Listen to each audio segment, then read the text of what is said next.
আসসালামু আলাইকুম সবাইকে। চলে এলাম নতুন আরেকটা ব্লগ ভিডিও নিয়ে। আজকে বেশ কয়েকদিন পর, অলমোস্ট বলা যায় 1 সপ্তাহ পরে। তো গতকাল সারাদিনে কি খেলাম সেটা নিয়ে আজকের ব্লগটা করছি। তো প্রথমেই হচ্ছে লাঞ্চের কথায় আসি।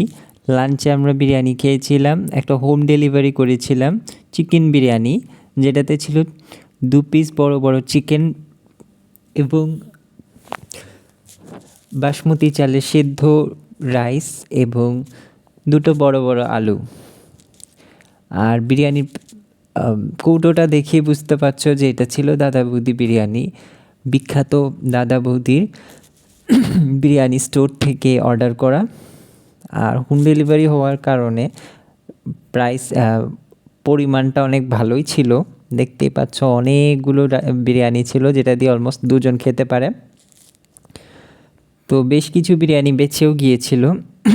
তোমরা দেখতেই পাচ্ছ যে কি পরিমাণ রাইস দিয়েছে। আর রাইসগুলো বেশ ঝরঝরে ছিল, আর বিশাল সাইজের একটা আলু ছিল, দেখতেই পাচ্ছ। আমার বিরিয়ানির সাথে তো আলু ছাড়া জমেই না। আর ভালো 2টো চিকেনের পিস ছিল, চিকেনগুলো লাল লাল ছিল।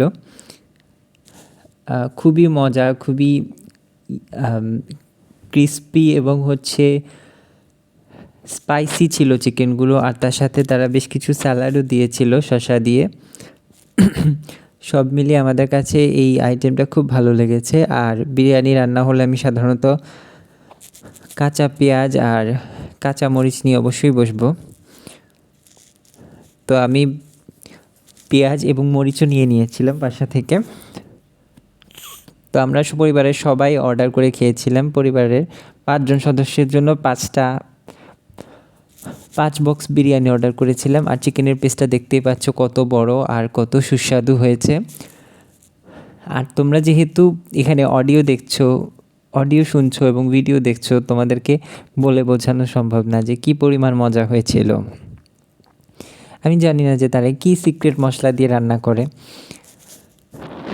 কারণ বাসায় যখন আমরা রান্না করি তখন মোটেও এর ধারে কাছে যায় না। কিন্তু রেস্টুরেন্টগুলোতে তোমরা জানো খুবই অস্বাস্থ্যকর পরিবেশে রান্না করে, তারপরও কি যে একটা দেয়, কেমন করে জানি বানায় যে খুবই মজা লাগে, হাতের তালু পর্যন্ত চেটে খেতে ইচ্ছে করে। আর দেখো আলুটা কি সুন্দর সফট ছিল, একদম রোস্টেড গোল্ডেন কালারের হয়েছে। আর খেতেও বেশ ভালো ছিল, সব মশলাগুলো ভেতর পর্যন্ত গিয়েছে। রাইসটা খুব ইয়াম্মি ছিল, হালকা একটু মিষ্টি ভাব ছিল। আর ফ্লেভারটার কথা কি বলবো, ঘ্রাণটা এত ভালো, ঘ্রাণেই মনে হচ্ছিল যেন অর্ধেক ভোজন হয়ে গেছে। তো সব মিলিয়ে এটা ছিল আমাদের দুপুরের খাবার। এই খাবার শেষ করার পর আমরা বিকালে একটা জায়গায় স্ন্যাক্স খেতে গিয়েছিলাম এবং এরপরে রাতে চলে গিয়েছিলাম একটা নেমন্তন্ন বাড়িতে, একটা অন্নপ্রাশনের অনুষ্ঠানে। সেখানে বেশ কিছু অনেকগুলো আইটেম দিয়েছিল আমাদেরকে। প্রথমেই দিয়েছিল হচ্ছে ভেটকি মাছের ফিশ ফ্রাই এবং কাসুন্দি। তো ফিশ ফ্রাইগুলো সাইজে বেশ বড় ছিল এবং আমরা যারাই একটার বেশি চাচ্ছিলাম তাদেরকে দেওয়া হচ্ছিল। আমি 2 পিস নিয়েছিলাম। আমার কাছে বেশ ভালোই লেগেছে ভেটকি মাছের ফিশ ফ্রাই, যেমন খুবই মজা হয়, ক্রিস্পি হয় অ্যাজ ইউজুয়াল। বাইরের কোটিংটা কিছুটা শক্ত ছিল, আমার মনে হয় এটা একটু নরম হতে পারতো। তারপর আমরা তারপর দিয়েছিল শসা দিয়ে স্যালাড আর কাঁচা পেঁয়াজ, যেটা কাসুন্দির সাথে খেতে খুব ভালো লাগছিল। এরপর দিয়েছিল সাদা ভাত আর হচ্ছে ভেজ ডাল। তো সাদা ভাত, ভেজ ডাল আর বেগুনি দিয়ে খেতে, এবং হচ্ছে ঝুরি আলু ভাজা ছিল। ঝুরি আলু ভাজা দিয়ে ভেজ ডাল দিয়ে সাদা ভাত মেখে খেতে খুবই মজা লাগছিল। বেশিরভাগ মানুষ আসলে পোলাও বা ফ্রাইড রাইস পছন্দ করে, বাট আমার কাছে সাদা ভাত, ডাল এবং হচ্ছে সবজির কম্বিনেশনটাও বেশ ভালো লাগে। তো এই খাবারটা শেষ হওয়ার পর চলে এলো বাসন্তী পোলাও আর মাটন কষা। তো মাটন কষাও বেশ ভালোই লাগে, তবে চিকেন হলে বেশ ভালো হয় আর কি। বাট এটাও খারাপ না, বাসন্তী পোলাওয়ের সাথে চিকেন কষা বা মাটন কষা হচ্ছে একটা ডেডলি কম্বিনেশন।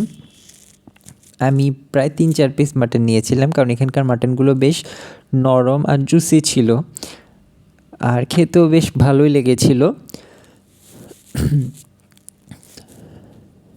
তো এই ছিল আমাদের অন্নপ্রাশন বাড়ির মেইন কোর্সের খাওয়া দাওয়া। আর খাবার শেষে শেষ পাতে দিয়ে দিয়েছিল চাটনি আর পাঁপড়,